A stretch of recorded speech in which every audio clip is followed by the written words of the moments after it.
Hey, how's it going? For those of you that know me, how's it going? Just me making another video related to veteran-related stuff. Not so much here to talk about what I do specifically and the work that I do. Not exactly. For those of you that don't know me, maybe watch this video through one of your friends on social media. My name is Gabriel. I'm a proud Air Force and Army veteran. I live here in the Bay Area. I don't know if you can see it, but that's the Golden Gate Bridge behind me. I'm a veteran advocate. I've been doing this kind of work for nearly 2 years now. I work for an outstanding organization that does some incredible work for veterans in this area and kind of in a way across the country. But I'm not here to talk about the organization specifically. I'm here to talk about veteran-related issues, struggles, my opinion, my philosophy on veteran advocacy. Here to inspire others. I'm here to reach out to veterans who have reached out to me. This is my way of kind of maybe answering some of the questions that many veterans have asked me in many different ways, either directly, in person, on the phone, social media, through my contacts, through my flyers. I've had this past 4 or 5 days have been very interesting.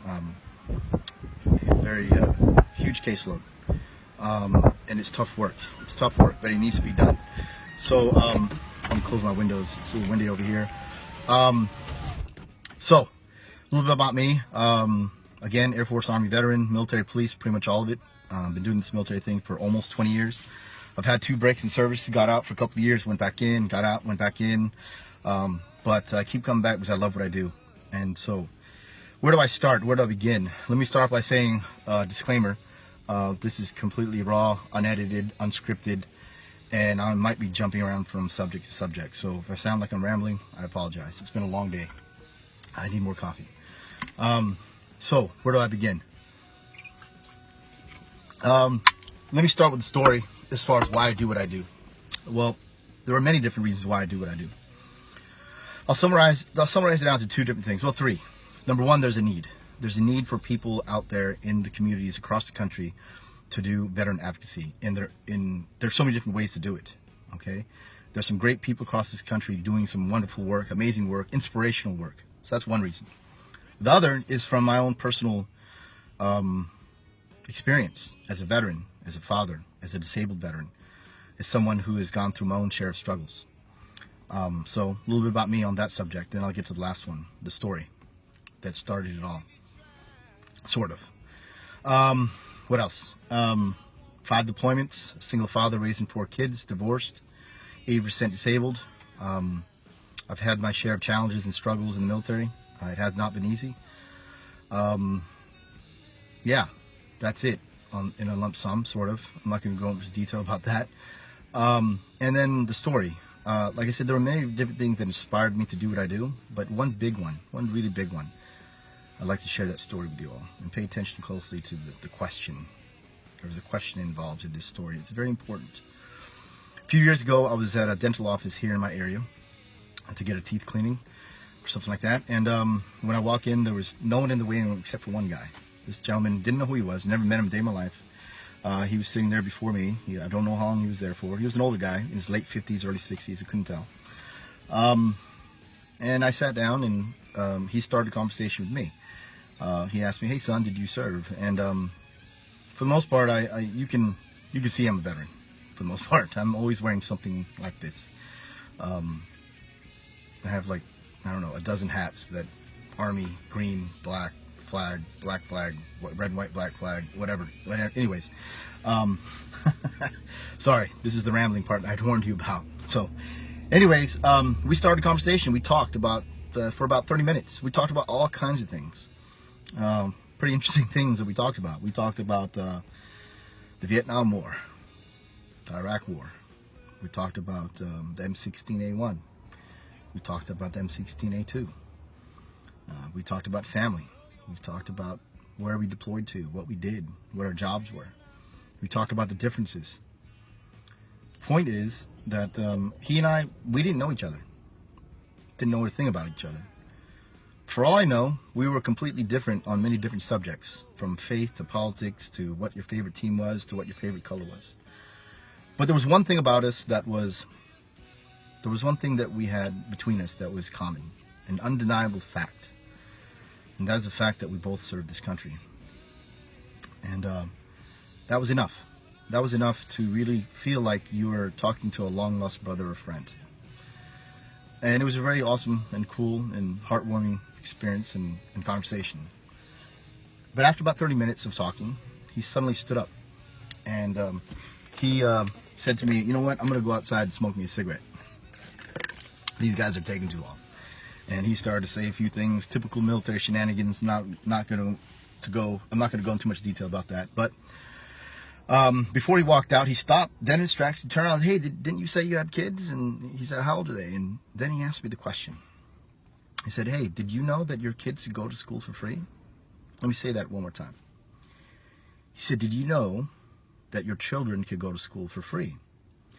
And my immediate response, for those of you that know, you can basically give your post 9/11 GI Bill to one of your family members, just one time only. It doesn't come with all the perks like BH, but you can give your education benefits to your family. You know, the GI Bill has changed over the years. When GI Bill, post 11, now they went through another change in the 2008, 2009, 2010, something like that. And now it's going through another change, the GI Bill 3.0 or something like that. Anyways, sounds cool. For those of you who know, it gets pretty cool. Look it up. It's called CalVet. Your kids can go to school for free, 100% tuition free to any state, community college, or university. Pretty cool thing. I'm not going to go into much detail.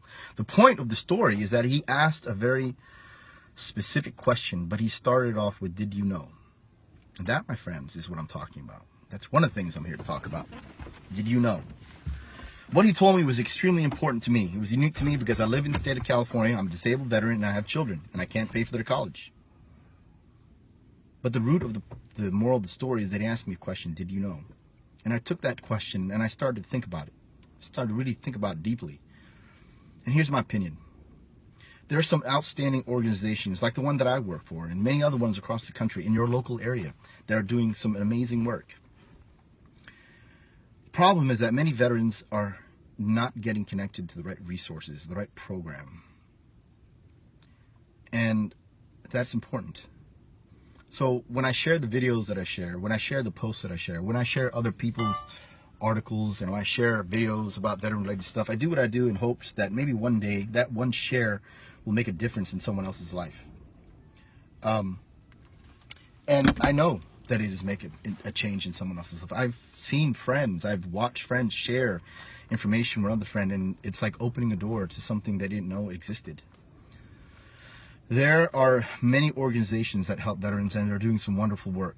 And I have a deep amount of respect for Vietnam veterans because it was many veterans from that generation that really did some things in the veteran community that changed some things across the board, that many veterans of my generation are utilizing these programs and changes in laws and changes in the VA and changes with the Department of Defense and whatnot.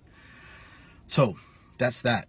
That's why I do what I do. That was that one moment that inspired me to do what I do today, to help other veterans to get connected to the right resources. And every day I'm helping veterans get connected to the right resources. Today alone, just today alone, 2 veterans that I helped directly and a few others indirectly. I had a friend from Colorado contact me about a veteran that wanted to go to Vietnam before he passes away.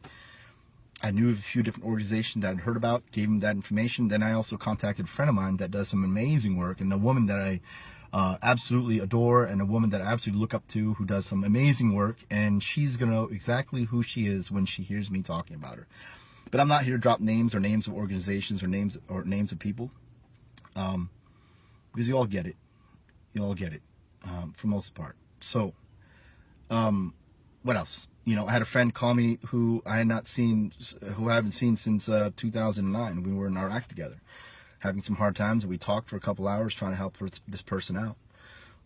When I was on the shooting range on Sunday, I was getting calls and text messages right and left and just taking a pause to try and help out. Now, mind you, this kind of work is not easy. It's hard. It's hard to see your brothers and sisters struggle the way they do. And for the most part, I know many of you wish you can do anything you could to help out.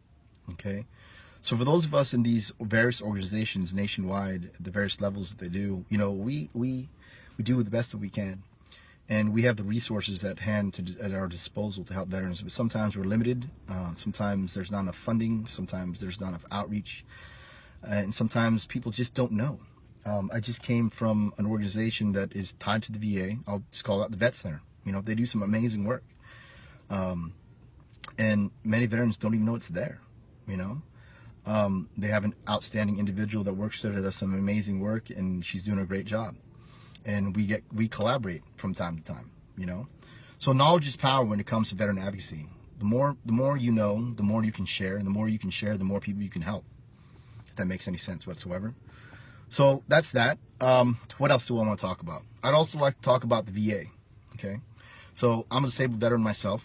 Back in 2009, I got hurt, but it was years and wear and tear on my body, and it was taking its toll. And like many veterans, I thought I could push through. I didn't think it was a big deal, but it started to become a big deal, and I didn't know how to deal with it. And for my own reasons, I didn't seek help, but eventually I did. And when I did, I didn't get the help that I needed from the VA. And I'm not here to really talk bad or absolutely good about the VA, because I know many people have had their own share of struggles with the VA. So for those of you that are still in uniform and have never dealt with the VA before, I advise you now, before you get out of the military, get yourself prepared. Get your medical records in order before you get out, and make sure you're squared away. And so you can file that claim when you get out. Or file the claim before you, file that so that when you do get ready to get out, you can file that claim when you get out and you're prepared. You have everything you need, because it takes time. So for example, with me, it took me almost a year to convince my doctor that I had some physical problems that were causing me a lot of pain, and he didn't believe me, or maybe he was incompetent, I don't know. But I got so pissed off one day after dealing with this guy for almost a year that I literally walked out of his office just pissed. I was making a scene. I was causing a little ruckus, if you will. And an individual nearby, I mean, people saw me. They saw I was upset, but it's not like they're like, oh, hey, stop what you're doing, or hey, what's your problem? They knew I was having issues, and you could tell that they sympathized with me. And one individual who clearly sympathized walked over to me and said, hey, are you okay, buddy? Are you okay? What's going on? You know, calm down. And I said, hey, you know, I'm just sick of this, and this freaking jerk back there, I don't know what he's doing. He's not helping me. So, well, can I help you? And I said, you know, I don't think you can. But when I said that, I looked, and he had a badge on his shirt, and it said VA, and he was clearly worked there. And he said, I'm a veteran advocate over here, and it's my job to help veterans. And he helped me out. Because of his help and his passion to help veterans, which was very obvious, you know, he was able to make things happen. I got a new doctor, I got the testing needed, I got to see some specialists, and was able to get the right treatment, and I was able to do physical therapy, I was able to get the right medications, I was able to file my claim, I was able to get more income, I was able to take care of myself and my family better.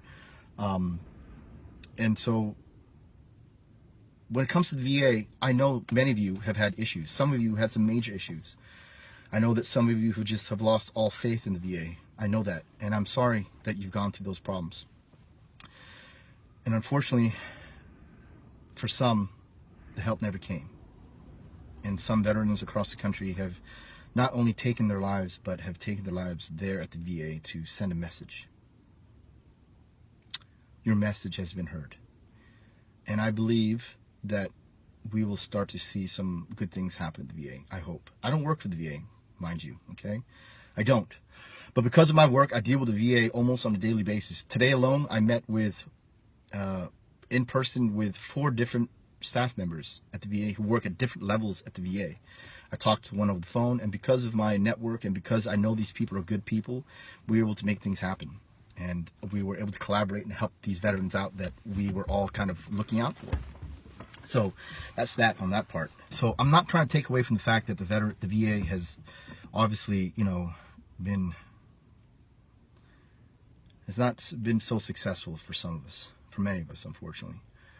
But I guess what I'm asking right now on this subject is, let's tone it down just a little bit, okay? And here's my thoughts as to why.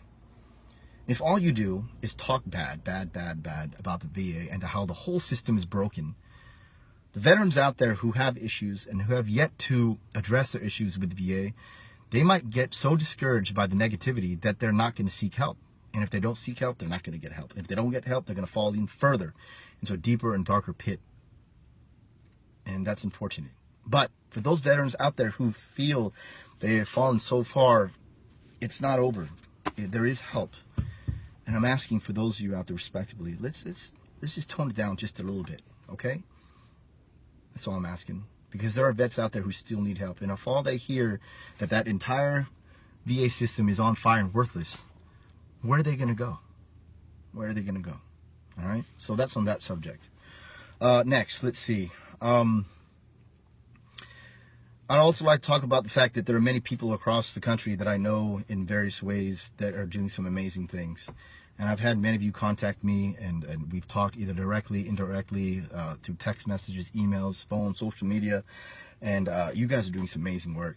I've had some people tell me that I inspire them and whatnot. I'm no one special. I'm just some guy. I don't have an incredible story. I don't have, you know, the star power and whatnot, and I'm not looking to get any kind of recognition at all. Okay, but there's some of you that are doing some amazing work, and I'd like to say keep up the good work, and thank you for what you do. And for those of you out there who, you know, talk about veteran-related things and post things about, you know, veterans and whatnot, it's cool and all. Awareness is awesome. And I'd like to do more than just awareness. You know, let's do something. You know, get actively involved. You may have a life that's going well, and you talk about all these different problems in the VA or within the veteran community. Well, you know, get involved, volunteer, get a job working there. For those of you out there, I'm going to jump to another subject. One problem for many veterans is also finding a purpose after the uniform. Okay, I was one of those individuals. When I got out of the military back in 2005, I was lucky enough to find a pretty good job after the military, doing some pretty cool work. It was fun. I worked with nothing but veterans. I was able to work with some outstanding and top-of-the-line veterans who did some amazing stuff, you know, gunslingers, if you will. And it was good money. It was a fun job. I loved it. It was right up my alley in regards to doing cool stuff like that. And but I didn't like it. You know, it wasn't the uniform. And I think some of you can relate to what I'm trying to say in regards to the fact that many veterans are having a hard time getting, finding a job that serves a purpose, that gives you a sense of accomplishment, where it's one of those jobs that make you happy. And I you know, jumped around to different jobs, not really in a bad way where I couldn't find one, just couldn't find something that I liked. I was a regional manager at one point, I had almost 40 employees working for me. And the pay was okay. It wasn't super good, but it was pretty good. I was kind of at corporate level, if you will. But again, I didn't like the job. And then on top of that, I was going through some personal issues with my family, divorce, and things like that. And I was juggling too many things at the same time. And I kind of had to take a step back and kind of reevaluate and triage my own personal life. And over time, I was able to do this work now. And I love what I do. So hopefully maybe I can inspire some individuals to do work like this, or to keep on looking until you find something that just makes you feel good about yourself. It makes you happy, if you will. So on the last note, I'd like to talk about something that I just said a few seconds ago in regards to juggling. All right. Not all veterans are struggling. Not all veterans have PTSD. Not all veterans have, you know, these daily demons and problems and barriers and whatnot in their lives. Good, great, I'm happy for you. Outstanding, keep it up, and if you need help, there are places out there that can help you out. It's the veterans that are not doing so good, that are not doing so well, that have their very unique challenges and problems and barriers in their lives. I'd like you to imagine it like this. It's like, you know, you go to the circus and you see some guy juggling, you know, some of those pinballs from the bowling alley. I'd like you to imagine, for those of you that have struggles in your lives, just to, you know, take one at a time and write down your issues and problems and demons on each one individually. And then I want you to juggle them. Pretend you can juggle, but you get the idea. You know, you're trying to juggle all these problems in your lives. And because of our veteran experience sometimes, for some of us, it can be very challenging to juggle all these things. And the stress can really get to you. What I'm asking is to take a step back and understand that, you know, it's okay to ask for help. It's okay to look at those people in your inner circle and say, hey, I can't do this. It's okay to take a pause. And it's okay to kind of look at the whole overall big picture and look at all the different things that you're juggling. And, you know, slowly looking at, okay, you know what? I'm juggling too much. Let's prioritize. Let's look at this and figure out what's more important than the other. I mean, they're all important to you, but sometimes you just got to take a step back. Like, for example, with me, I was in college a few years ago, and because of all the other things that was going on in my life, I decided, you know what? Pause. You need to put that on pause. You know, I hope that makes sense, and I hope that this message is heard loud and clear. I hope it goes far and wide. I hope that in some way, shape, or form that it can make sense to someone and it can kind of make something click. I hope that it can inspire someone in some way, and maybe in some way, shape, or form, it can even save someone. There's nothing like when a veteran tells you that you have made an impact in my life, or a veteran saying that you saved my life, or something like that. It's not that it's rewarding, it's just that's what I do. And I know many of you out there do what you do in your own unique way. And for those of you that are actively part of the veteran advocacy world in any way, shape, or form, great. Do what you do, as long as you're making a difference, as long as you're happy, as long as you are doing well. Keep up the good work. I once got some advice from someone a few years ago when I first started doing this kind of work. He told me to not take this job too personally, because it is very stressful. You know, you hear stories and you meet people and veterans at some of the lowest points in their lives when they're really struggling. I met one today, and he was clearly struggling. But after, you know, collaborating with other individuals and making a lot of phone calls, you know, you can tell that there was, you know, some weight lifted off his shoulders. You know, I told him basically, stand down, let us help you out. Let me take a load off. We can help you. All right, so that's it. It's a long video, and I apologize. Anyways, you take care of yourself, and have a good night, and be well. All right, and it's okay to ask for help. You know, I'm just one guy. I'm just one veteran on one mission. And my goal is to just help veterans in any way that I can. So I decided to make this video, and hopefully you can make an impact on someone's life. Anyways, take care. You have a good night.